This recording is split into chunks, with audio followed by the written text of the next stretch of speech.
ভাগে কুরবানি দেওয়া জায়েজ কিনা। হাদিস দুই ধরনের এসেছে।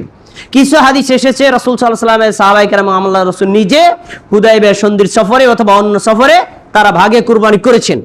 আর কিছু হাদিস আছে ভাই রাসূল সাল্লাল্লাহু আলাইহি ওয়াসাল্লাম বলছেন তোমরা গরু 7 ভাগে করতে পারো, উট 7 অথবা 10 ভাগে করতে পারো।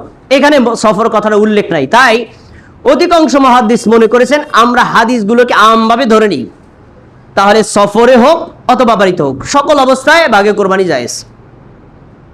আর কিছু ইন্ডিকেট করে বলছেন এখানে যেহেতু সফর কথাটা উল্লেখ আছে তাহলে সফরও হলে ভাগ করা যাবে, আর সফর না থাকলে নিজের বাড়িতে থাকলে একাই করতে হবে। সক্ষম হলে উট দাও, উট সক্ষম না গরু দাও, গরু সক্ষম না তাহলে ছাগল দাও। কম মূল্যের প্রাণী তো দেওয়ার সুযোগ আছে, তাহলে তুমি কেন ভাগে দেবা? আপনি যে কোনো একটার উপর আমল করতে পারেন। কেউ যদি ভাগে দেয় আমরা নাজায়েজ বলবো না, তবে কথা সত্য সবাই একমত ভাগে কুরবানি করার চাইতে একাকী করা সর্বদিক থেকে উত্তম, সর্বদিক থেকে উত্তম।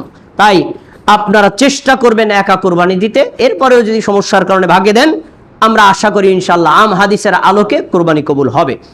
6 নম্বর গুরুত্বপূর্ণ মাসআলা, এটা আপনাকে জানতেই হবে। আমাদের সমাজের কিছু মানুষদের টেন্ডেন্সি হচ্ছে তার বয়স 50 বছর, আকিকা বাপদাদায় দেয় নাই, সেই আকিকাটা কুরবানির ভাগের ভিতর ঢুকায় দেয়। এরকম করতে দেখা যায় নাকি যায় না? এর হলো চোরের উপর বাটপারি, সময় মতো করে নাই, অসময় এসা জালিয়াতি শুরু করছে। আর এই জালিয়াতির আঞ্জাম দিচ্ছে আমাদের দেশের কিছু হুজুররা। আর আঞ্জামের দলিল হলো তাদের যুক্তি। যুক্তিটা কি? আরে ভাই কুরবানির যে প্রাণী এইটাও তো ব্যক্তির পক্ষ থেকে দেওয়া হয়, আর আকিকাও তো ব্যক্তির পক্ষ থেকে দেওয়া হয়, ওইটাও একটা প্রাণী জবাই করা, এটাও একটা প্রাণী জবাই করা, তাহলে একসাথে দিলে দোষ কি? কি সুন্দর চমৎকার যুক্তি। ইসলাম কি যুক্তি দিয়ে চলে না দলিল দিয়ে চলে? দলিল দিয়ে চলে। কোরআনুল কারিমে কোনো একটা জায়গাতে কোরবানির ভাগে আকিকা দেওয়ার কোনো দলিল নাই। এরপরে একটা সহিহ হাদিসে কুরবানির ভাগে আকিকা দেওয়ার কোনো দলিল নাই, একটা জয়ীফ হাদিসও নাই, একটা জাল হাদিসও নাই। রাসূল সাল্লাল্লাহু আলাইহি ওয়াসাল্লাম নিজে অথবা সাহাবায়ে কেরাম কুরবানির ভাগে আকিকা দিয়েছেন তার কোনো দলিল নাই, শুধু যুক্তি দিয়ে চলছে।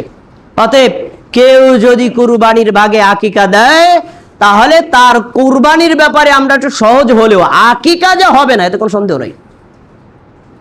অতএব আপনারা কেউ কুরবানির প্রাণীর ভাগের মধ্যে আকিকা দিবেন না, এই বেদাত থেকে বেরিয়ে আসার চেষ্টা করবেন।